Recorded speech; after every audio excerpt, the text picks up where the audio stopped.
Hello, ngayong tanghali aking tuturuan yung anak ko ngayon ng pagsulat. Umuulan na nga pala ngayon.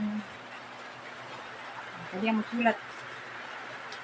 Kapag tanghali, ganito ang aming ginagawa. Tinuturuan ko siya ng pagsulat. Tapos, pagkatapos magsulat niya, ang aking naman ginagawa ay pinapatulog ko siya.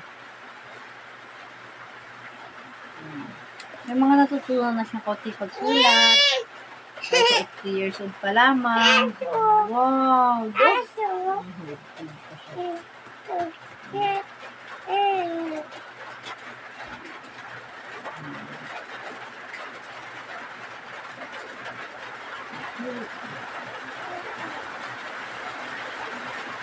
Lakas ng ulan dito, guys.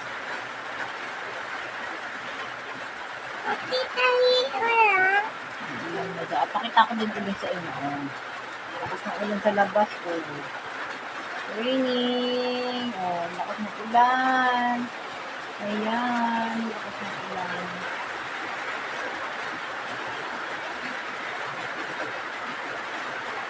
Kanina maulan dito. Kanina hindi maulan. Init.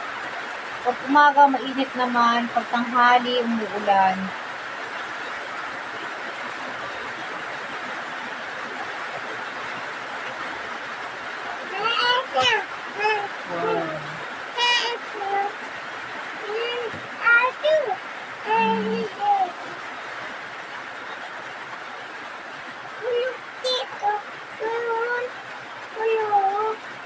Nakakulog daw.